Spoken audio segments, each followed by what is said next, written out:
For more on this story, we're joined by Colin Harding, a Latin America analyst. Thank you for being with us on France 24. The new president has said the situation would get worse before it gets better for Argentines feeling the pinch with these protests. We're already seeing a lack of tolerance among the population. Do you think this movement will get even bigger with time and that unrest will worsen? Well, it's perfectly possible. I mean, what Milei is trying to do is extremely radical. I mean, you're virtually dismantling the state apparatus that has been in force for many, many years. And what he said, he's trying to restore what he calls the liberal spirit of the 1853 Constitution, which is a very different age. But as has already been said in your piece, the intervention of the state in almost every aspect of life has been an everyday reality in Argentina for many years. And he's trying to reverse all that and trying to do it very quickly, as he's very much in a hurry because he realizes that the radical measures he's trying to impose depend on public tolerance, and he's very popular at the moment, and he wants to get his measures through while the popularity lasts, because it won't last, and the pushback, as we've heard, will be starting very soon. And so do you see these actions, the protests and a general strike, having any effect on Javier Milei and his government? Well, we'll have to see. Clearly, they'll be concerned. I mean, one of his problems is that he doesn't have many forces in Congress.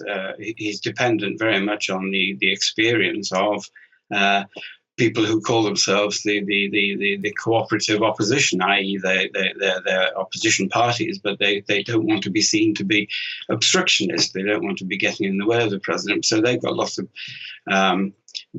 of experienced legislators who will try to help. But really, the government is completely lacking in any kind of cohesion, any kind of experience, and they're going to find it very, very difficult to get their act together. And the more popular opposition grows, the more difficult they're going to find it. You mentioned that Milei is what he's doing is quite radical. These measures that he's announced are aimed at deregulating the economy, but they come as part of the urgency and necessity decree. That's an executive tool that can be used in specific circumstances. Can you tell us a little bit about that? And is that due to come up to be struck down by Congress in any way?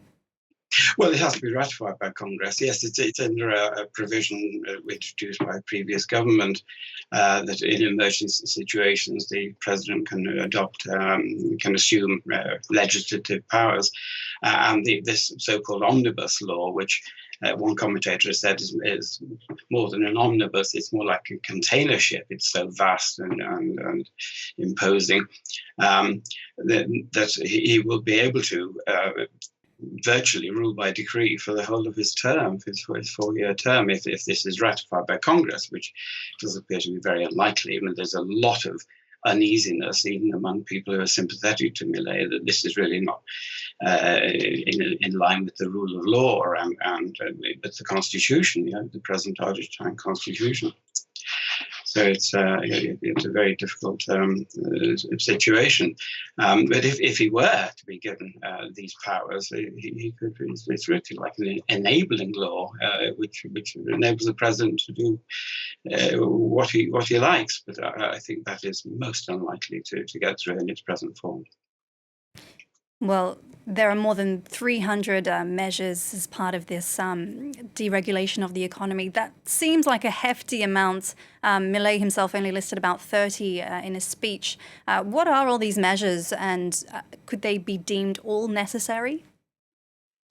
Well, that's a very good point. It deregulates just about every aspect of the economic and social life in the country. I mean, and it provides for the privatization of almost every state, I think 41 state companies and state agencies are listed. For instance, the consumer protection law is to be abolished. The rental or the rent controls are to be abolished, and there are so many aspects. The right to strike is to be limited, because of course Milei is trying to do effectively what the Pinochet military dictatorship did in Chile from 1973, but they had the advantage from their point of view of being the military. They could just stamp out opposition and resistance with military force. Milei doesn't have that luxury. He hasn't got he hasn't got that option. So his hands are more tied, which is why really he's trying to rush these things through before the opposition becomes too great. And why so many measures? I mean, is there a tactic here to overwhelm, or is this just simply, as you said, an aim to deregulate every aspect of the economy? Well, yes, I mean both. I mean they do want to deregulate just about everything, and they are trying to overwhelm the opposition with the sheer. In fact, they're overwhelming their own legislators with the sheer quantity. There are some 900 clauses to try and tackle between the decree and the omnibus law. They're all doing speed reading courses in Congress. Is one of the jokes, and they're trying to get this through while they can.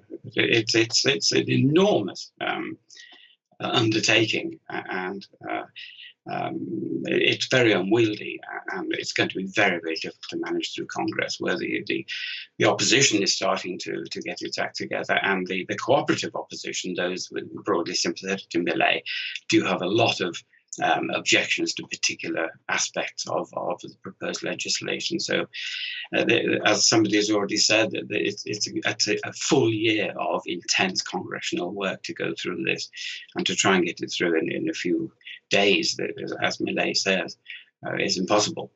And he says then he will call a plebiscite if there's too much resistance, but that would be very difficult to do as well. I mean, there isn't really a provision for that. So it's going to be interesting times ahead. Right, and you hinted at this a little bit earlier, but is this a taste of things to come? Could Milei rule by decree or impose these kind of executive-style orders for the rest of his term?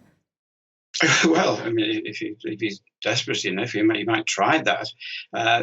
Everything he's done so far has to be ratified by Congress, and Congress has an opposition majority. It's a very fragmented Congress, but he doesn't have a majority in it or anything like.